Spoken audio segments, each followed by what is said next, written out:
नमस्कार, मैं विष्णुपुरे प्रथम न्याय न्यूज़ चैनल में आपका स्वागत है। इस वक्त मैं हैप्पी होम के सामने, जहाँ पे पिछले 7 दिनों से कुछ ठेकेदार और मजदूर के तरफ से हैप्पी होम के खिलाफ आंदोलन जारी है। तो आइए उनसे जानते हैं कि 7 दिनों में जो अभी बारिश का भी समय था, तो इनसे कुछ कोई बात करने के लिए आया शासन प्रशासन की तरफ से, कामगार ऑफिसर कोई आया कि पूछ लेते हैं। सर जी। कोई नहीं आया है सर। सबसे पहले तो मैं आभार व्यक्त करूंगा आप सभी का कि जिस तरीके से आप हम जैसे छोटे लोगों की मदद के लिए दिन रात अपना समय दे रहे हैं। आप हम आभार देते हैं आपको। रहा सवाल किसी के आने का, तो सर कोई नहीं आया है।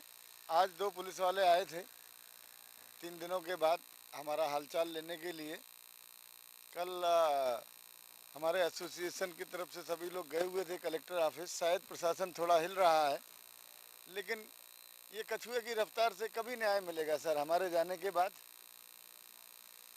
कभी न्याय मिलेगा। हम यहाँ पर 7 दिन से बैठे हैं। 2 दिन लगातार बारिश थी, बिकते रहे हमारे सारे आदमी, लेकिन इधर से हटे नहीं। कभी न्याय मिलेगा हमको तो इस रफ्तार में कोई यकीन नहीं नज़र आ रहा है। अभी 7 दिन आपका डे नाइट ये प्रदर्शन चालू है। जो 7 दिन में आपके डे नाइट कैसा बीत रहा है? समझ लीजिए सर, एक सड़क पे रहने हुए कैसा बीतेगा। दर्द इतना भारी है कि शब्दों से बयान करना शब्द नहीं है सर। किसी को आनंद नहीं आता है यहाँ सड़क पे बैठ करके। और यदि मेरा हक नहीं होता था, यदि मेरे साथ के लोगों का हक नहीं होता था, तो कोई भी ऐसा नहीं बैठ सकता है। निश्चित है ये हक की लड़ाई है। और जो भाग रहे हैं, जो चेहरा छुपा रहे हैं, कहीं ना कहीं उनके अंदर चोर है।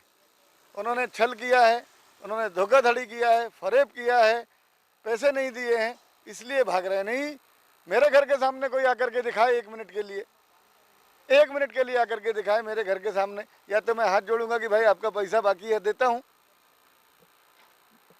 ऐसा नहीं होता है ना सर। उस दिन इधर बाल कामगार भी पकड़ा गया था, तो कामगार ऑफिसर भी यहाँ पे आए थे, तो आपका हालचाल पूछा क्या उन लोगों ने? ना ना, इधर आए थे वो, वहाँ शीशे से उन्होंने अपना ग्लास नीचे किया। बाहर आते तो शायद गर्मी लगती, शायद पिघल जाते। मुश्किल से 5-10 सेकंड रुके और आगे चले गए। मतलब इधर आप पंडल की तरफ आए? नहीं नहीं नहीं, बिल्कुल भी नहीं आए सर। सर, अभी क्या कहना चाहोगे जो आपके साथ अन्याय हो रहा है? आपकी मेहनताना आप मांग रहे हैं, ना किसी को डरा के धमका के पैसा नहीं मांग रहे, तो शासन प्रशासन से और मुख्यमंत्री महोदय से क्या संदेश देना चाहेंगे तुम्हारे ऊपर जो अन्याय हो रहा है इसके बारे में? मुख्यमंत्री महोदय से कहना चाहूँगा, मैं एक सर्वे रिपोर्ट देख रहा था सर, जिसमें 68% रेवेन्यू जो है वो कंस्ट्रक्शन इंडस्ट्री से आता हुआ दिख रहा है। एक इतना अच्छा इंडस्ट्री, इसके लिए कुछ लॉ बनाएं, कुछ ऐसा बनाएं कि आदमी को उसका पसीना सूखने के पहले उसके पॉकेट में पैसा मिल जाए। नहीं तो जिसने उसका पैसा खाया है वो सलाखों के पीछे नजर आए। किसी को कोई डर ही नहीं है शासन प्रशासन का। तो आगे का लास्ट का प्रयास क्या रहेगा, नहीं न्याय मिलेगा तो? मैं ऐसी उम्मीद नहीं करता हूँ सर। बाबा साहेब का बनाया हुआ संविधान है। हाँ, ये एक अलग बात है कि अधिकारी ध्यान नहीं दे रहे हैं, लेकिन कभी तक जरूर न्याय मिलेगा सर। ये अगर ऐसा सोचता तो मैं इधर बैठता ही नहीं।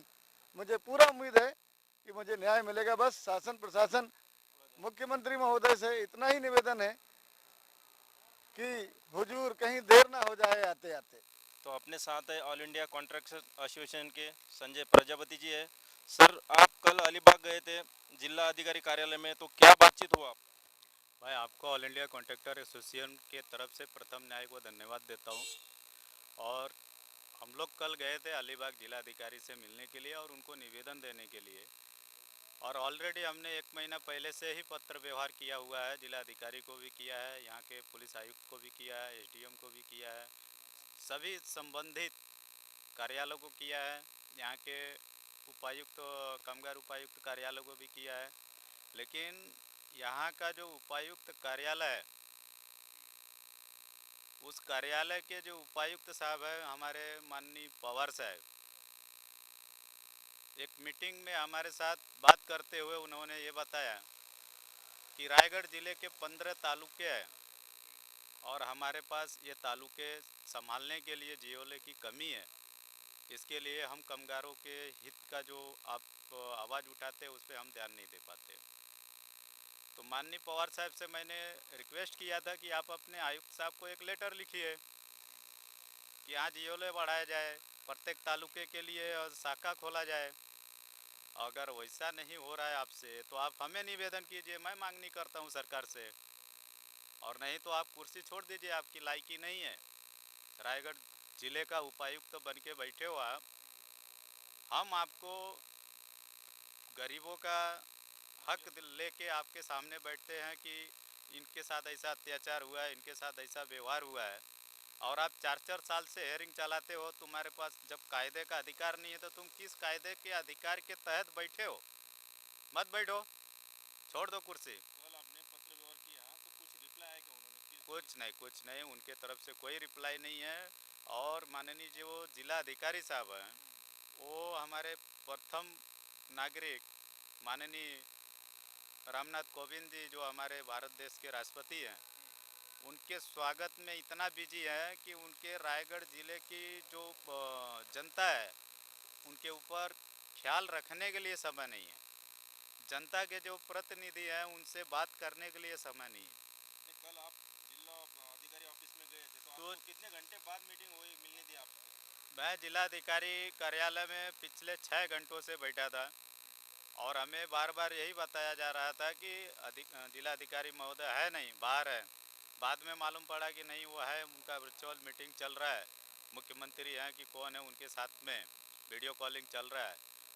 तो मैं बोला ठीक है, हमें मिलना है, उनको निवेदन देना है।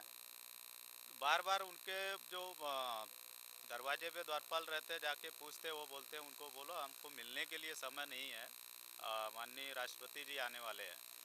तो मैंने उनको जवाब दिया कि माननीय राष्ट्रपति अगर भारत के प्रथम नागरिक है तो हम दूसरे नागरिक हैं, और जब दूसरा नागरिक ही नहीं स्वतंत्र है तो ऐसे प्रथम नागरिक को स्वतंत्र रख के क्या मतलब है? देखिए, ऑल इंडिया कॉन्ट्रैक्टर एसोसिएशन हमेशा लोगों को हक के लिए लड़ती है और लड़ेगी और लड़ती रहेगी। लेकिन मुझे जहाँ तक ये लग रहा है कि अगर माननीय राष्ट्रपति जी के आने से दूसरे नागरिक को शोषित करने का इनको अगर पूरा अधिकार है तो ये करे। और हमने निर्णय लिया है कि अगर 1-2 दिन में इनको न्याय नहीं मिलेगा तो ऑल इंडिया कॉन्ट्रैक्टर एसोसिएशन और ये जितने धरने पे लोग बैठे हैं, इन सबको लेके माननीय राष्ट्रपति जी के कार्यक्रम के सामने आत्मदहन करेंगे। तो जैसे कि आपने देखा, इन लोगों ठेकेदार ने भी बोला है कि अभी इनका हालचाल पूछने के लिए कोई आया भी नहीं है। 2-3 दिन से पुलिस प्रशासन के लोग भी बंद हुए थे आना जाना। तो आज सुबह 2 पुलिस प्रशासन के 2 पुलिस ऑफिसर आए थे, उन्होंने हालचाल पूछा, कुछ प्रॉब्लम रहेगा तो कॉल करिए। तो कुछ कामगार ऑफिसर से भी, ऑफिस से कोई कामगार इधर बाल कामगार पकड़ा गया था, तो यहाँ से वो लोग गुजर गए। तो आपने देखा, इन्होंने भी कहा कि यहाँ पे आते कुछ सेकंडों के लिए उनका गाड़ी रुकता है, थोड़ा शीशा नीचे करके चले जाते हैं, लेकिन इन लोग का हाल पूछने के लिए कोई आया नहीं यहाँ से। तो इन लोग का यही कहना है कि ऐसे ऑफिसर के ऊपर सख्त से सख्त कार्रवाई हो और हमें न्याय दिलाने का कोशिश करिए। और इन्होंने एक इशारा भी दिया है, जब तक अभी 1-2 दिन में हमको न्याय नहीं मिलता है, हमारा मेहनत का मुआवजा नहीं मिलता है, तो हम राष्ट्रपति जी आ रहे हैं, जिस जगह आ रहे हैं उसी जगह हम आत्मदान करेंगे। इन सब लोगों को लेके, जो ठेकेदार है, कामगार है और यूनियन के कुछ लोग हैं, तो इन्होंने ये आश्वासन दिया है। तो नहीं न्याय मिलता है तो आत्मदानी करेंगे और इनको न्याय दिलाने का कोशिश करिए। मैं विष्णुपुरे, प्रथम news channel, cameraman Rafiq Khan के साथ तलोजा, MIDC, नई मुंबई।